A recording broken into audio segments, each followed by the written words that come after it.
Makalipas ang 2 araw, nagpaalam na nga ang 5 guro ni Pekto na babalik na sila sa isla.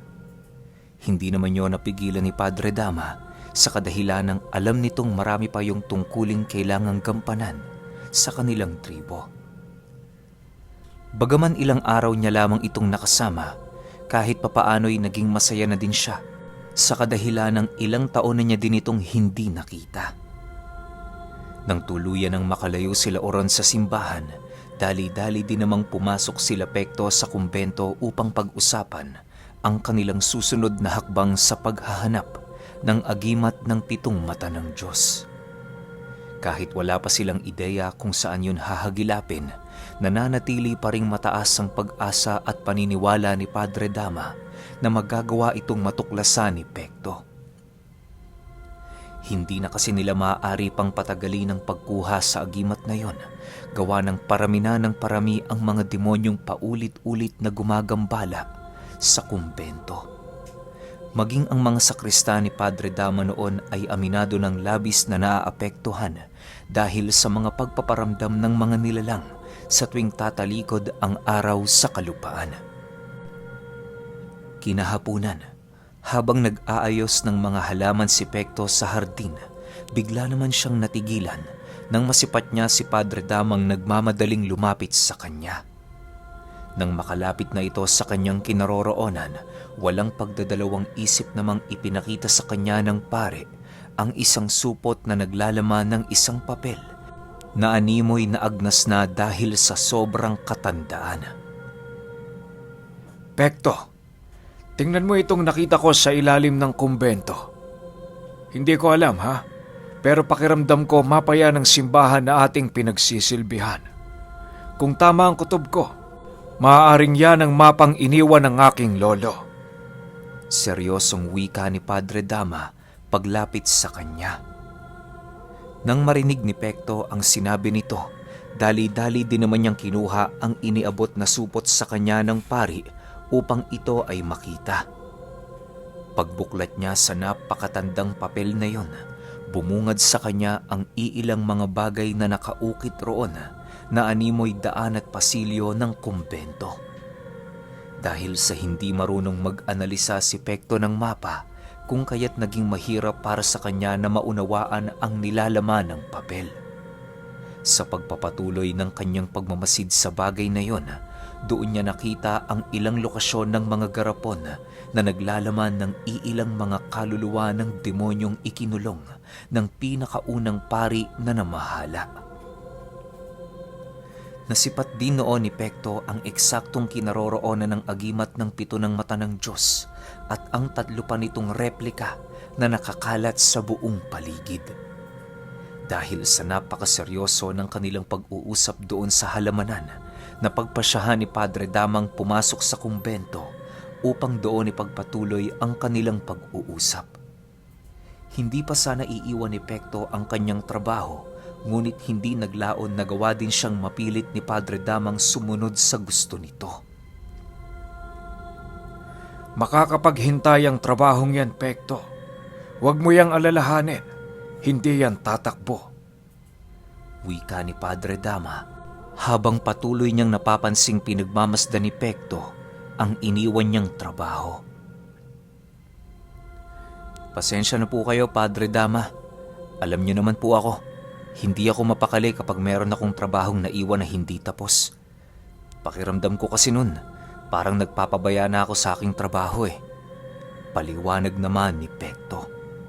Matapos nitong makapagsalita, tanging pananahimik na lamang ang kanyang nagawa dahil sa pagbaling ni Padre Dama ng kanilang paksa sa papel na kanyang nakita.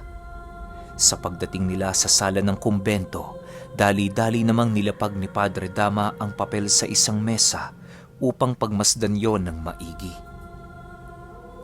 Naglapat din siya noon sa ilalim nito ng isang gasera nang sa gayoy masigurong wala silang malalagpasang impormasyon. Habang pinagmamasdan ito nila Padre Dama, panay naman noon ang kanilang pag-iisip ng paraan upang matunto ng kinaroroonan ng agimat ng 7 mata ng Diyos. Bagaman klaro na sa kanila ang mapa, napakahirap naman itong sundan dahil sa komplikasyon ng mga lugar na maaari nilang daanan. May nakalahad kasi sa mapang yon na dadaan sila sa likod ng altar kahit alam naman nila Padre Dama na purong konkreto ang lugar.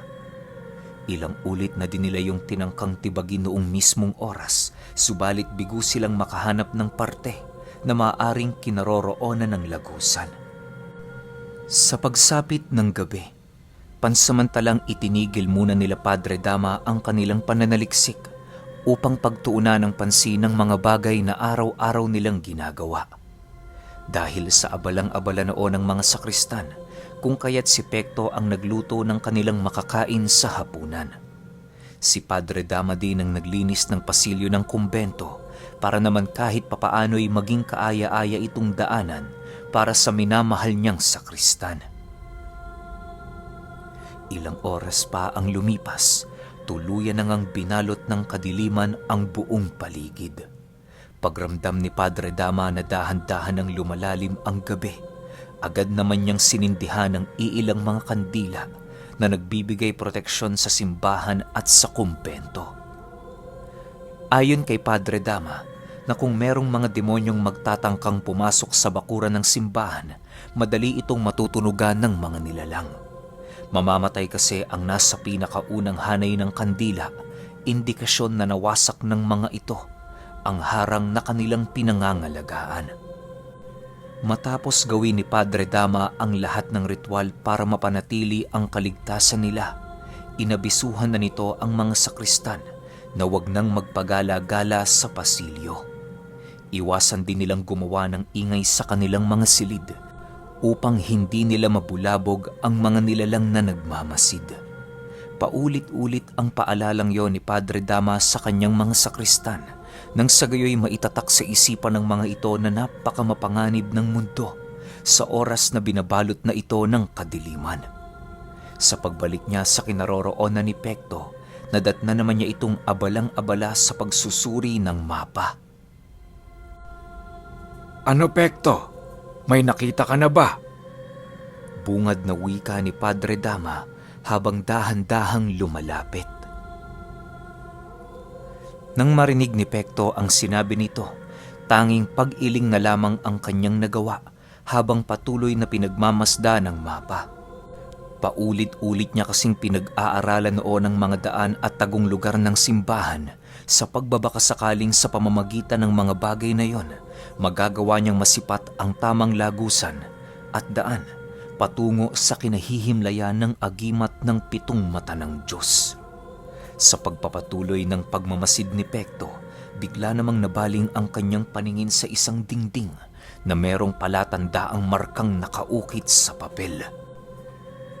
Bagaman hindi niya mawari kung ano ang markang iyon, pilit pumapasok sa kanyang isipan na maaaring yon ang nag-iisang daan patungo sa lagakan ng 7 mata ng Diyos. Nang maunawaan na niya ang nais ilahad na mensahe ng mapa, dali-dali niyang hinanap si Padre Dama na kasalukuyang abala sa pagkakandado ng mga pinto at bintana. Pagpunta niya noon sa entradang pinto ng kumbento, doon bumungad sa kanya ang pari na naglalagay ng mga kahoy na siyang nagsisilbing trangka. Padre Dama, maaari bang tumungo tayo ngayon sa simbahan? Meron lang akong mga bagay na lilinawin. Bungad na wika ni Pekto kay Padre Dama. Sige, Pekto. Walang problema. Pero sandali lang tayo doon, ha? Alam mo naman, baka bumisita na naman ang grupo ng binata. Sagot naman ni Padre Dama. Matapos nilang mag-usap, dali-dali din naman nilang binuksan ang pintuan ng kumbento at mabilisang tinungo ang simbahan. Bago nila tuluyang nilisan ang lugar, sinigurado muna nilang nakandaduhan yon ng maigi upang hindi manganib ang buhay ng mga sakristan na naroon sa loob ng kumbento. Sa pagdating nila sa simbahan, mabilisang hinanap ni Pekto ang dingding na kanyang natagpuan sa mapa. Si Padre Dama naman noon, nananatiling nakikiramdam sa paligid habang nagmamasid sa kanya. Ilang minuto pa ang lumipas, Tuluyan na nga silang nadapo sa gilid ng altar ng simbahan kung saan doon pinaghihinalaan ni Pekto na naroon ang lagusan patungo sa himlaya ng 7 mata ng Diyos. Habang iniilawan ni Pekto ang pundasyon ng simbahan, panay naman noon ang kanyang pag-uusal sa pagbabakasakaling magagawa siya nitong magabayan upang mahanap ang agimat na kanyang inaasam. Maya-maya pa, bigla naman siyang natigilan sa kanyang kinaroroonan nang masipat niya ang pinakamababang parte ng pundasyon ng simbahan na biglang lumiwanag dahil sa paglapat ng siga ng sulo. Paghawak niya sa marka na nakabaon roon, laking gulat na lamang niya nang bigla siyang mahulog papaloob dito.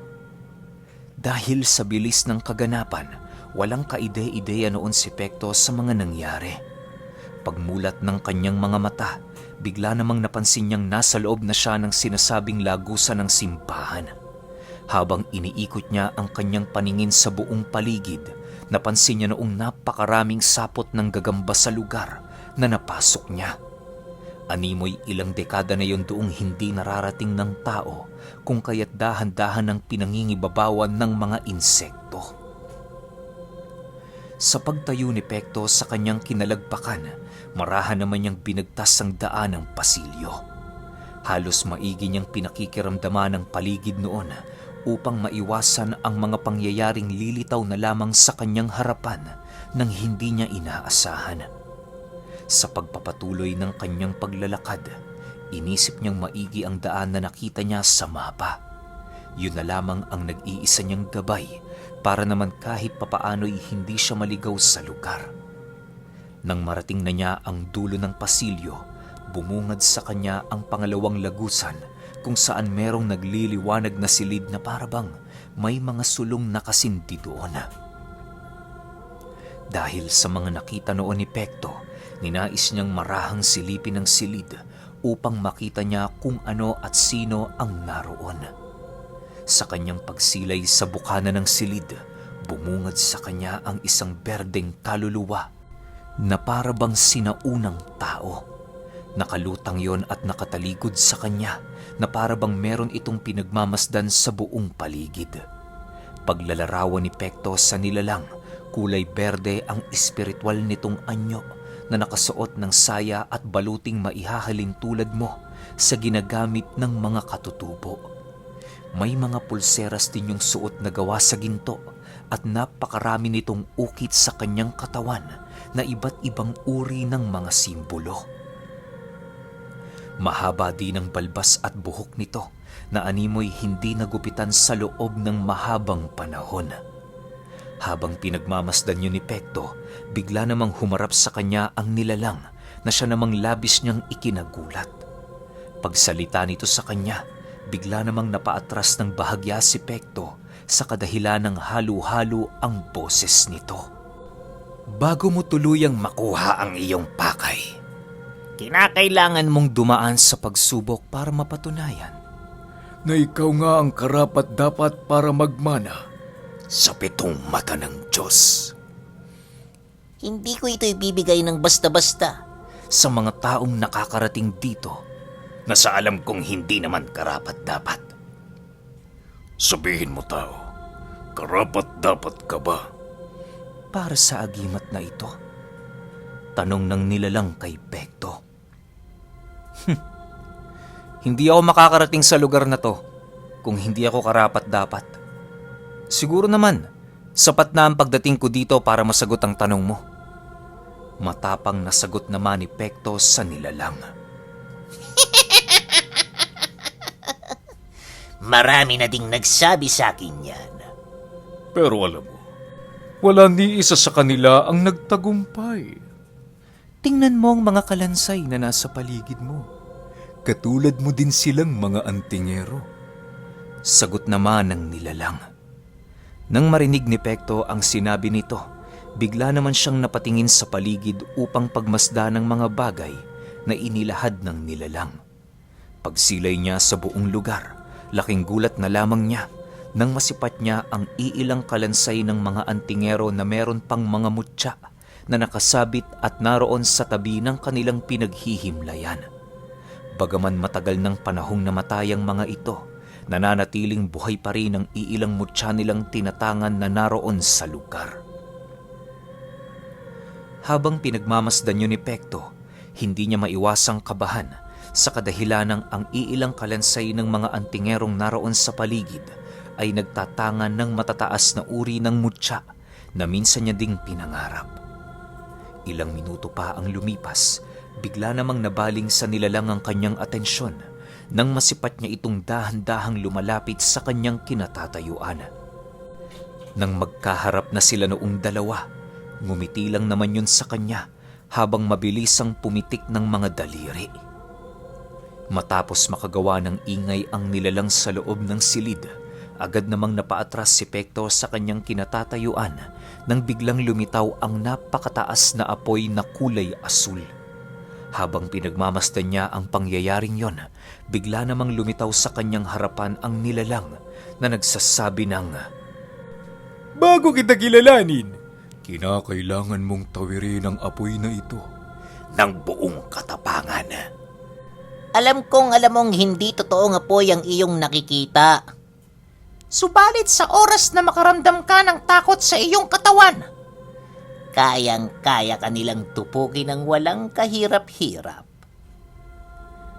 Matapos marinig ni Pekto ang sinabi ng nilalang, doon niya tuluyang napagtanto na pagsubok sa katapangan ang kasalukuyang ipinapagawa sa kanya ng tagapagbantay ng agimat.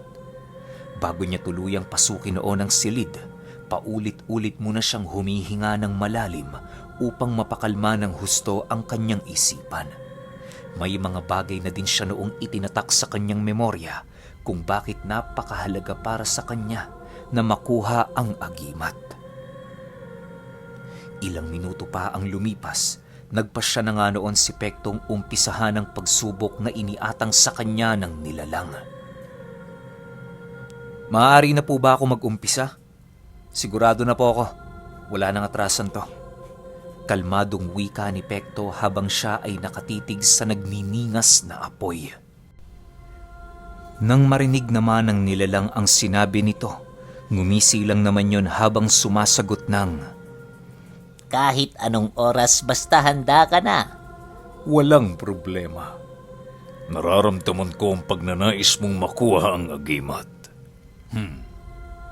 Maaari bang malaman kung ano ang nagpapalakas sa iyong isipan? Si Padre Dama, walang ibang nagpapalakas ng aking isipan kundi siya. Kung magkataong maging bigo ako sa pagkuha ng agimat na ito, wala akong mukha na maaaring iharap sa kanya. Mabuti pang makipaglaro kay kamatayan, kesa naman umuwi ng duwag at luhaan. Sagot naman dito ni Pekto. Matapos niyang mabitawan ang mga katagang yon, walang takot naman niyang pinasok ang silid na nagniningas na apoy. Sa paglapat ng apoy sa kanyang buong katawan, panaka-naka nang nararamdaman ni Pekto ang init kapag dumarating sa puntong naiisip niyang totoo ang mga apoy na pumapalibot sa kanya. Habang patuloy niyang binabagtas ang dagat-dagatang apoy ng silid, wala siyang iniisip na kahit na ano, kundi ang mapagtagumpayan ng pagsubok na kasalukuyan niyang kinakaharap. Sa pagdating niya sa dulong parte ng lugar, bigla namang nawala ang apoy, indikasyon na tuluyan na niyang natapos ang unang pagsubok na kinakailangan niyang malagpasan. Maya-maya pa, bigla namang lumitaw sa kanyang harapan ng nilalang habang nakangiti at paulit-ulit siyang binabati. Mahusay ang tingero! Nakapasa ka na sa aking unang pagsubok. Bilang pagkilala sa iyong katapangan, Maaari bang malaman kung ano ang iyong pangalan? wika ng nilalang. Nang marinig naman ni Pekto ang sinabi nito, buong pagmamalaki niyang inilahad ang kanyang pangalan at ang maestro na nagturo sa kanya ng lihim na karunungan. Pekto ang pangalan ko. Ako ang disipulo ng pari ng simbahang ito.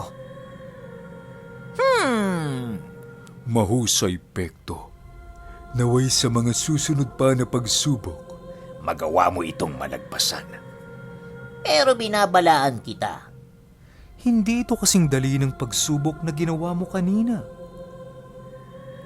Ilang minuto pa ang lumipas, bigla naman itong naglaho sa kanyang harapan, indikasyon na malapit nang mag-umpisa ang pangalawang pagsubok. Sa paglitaw ng tatlong ordinaryong tao sa loob ng silid, napatanong naman noon si Pekto sa nilalang kung ano ang susunod niyang gagawin. Paglitaw nito sa gilid ng parte ng silid, agad naman itong inilahad kung sino ang mga panauhing lumitaw sa kanyang harapan. Ayon sa nilalang na yon, ang kaharap ni Pekto ay ang mga sinaunang antingero na merong abilidad na halos maihahalin tulad mo sa isang bathala. Kinakailangan niyang matalo at mapangibabawan ang mga ito upang siya ay umusad sa ikatlong pagsubok. Nang marinig naman ni Pekto ang sinabi nito, bigla naman siya noong napaisip sa kadahilan ng papaano niya lalabanan ang mga antingero na may ganoong kataas na antas ng kaalaman. Sa pagpapatuloy ng kanyang pagmamasid sa tatlo niyang katunggali, halos hindi niya mapigilang kabahan gawa ng ang karamihan sa alam niyang matataas na uri ng agimat ay tangan-tangan ng mga ito. Ayon kay Pekto, na sa unang tingin mo sa mga taong yon, mapagkakamalan mo silang mga ordinaryong magsasaka sa bukid.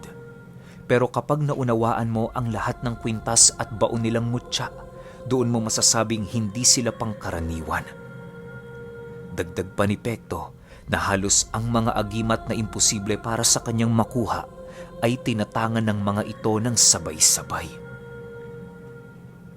Matapos niyang masilayan ang bagay na yon, ninais niyang mag-isip ng paraan upang mapangibabawan ang mga ito na hindi dumadaan sa kahit na anong laban. Alam niya kasi noon sa kanyang sarili na kapag sinubukan niya doong makipagbuno, hindi tatagal ng kahit ilang segundo ang kanyang buhay. Maya-maya pa, bigla namang nanlaki ang mga mata ni Pekto nang maisip niya noong pare-pareha silang mga antingero na nakikipaglaban sa ngalan ng kabutihan at kailan may hindi nakikipagtagisan sa bawat isa. Dahil sa mga bagay na kanyang naunawaan, mahinahon naman niyang nilapitan ang tatlo habang nagsasabi ng, "Wala akong pakay na masama sa inyo mga kapatid. Pare-pareho tayong mga antingero na nasa panig ng mabuti. Wala tayong dapat patunayan sa bawat isa."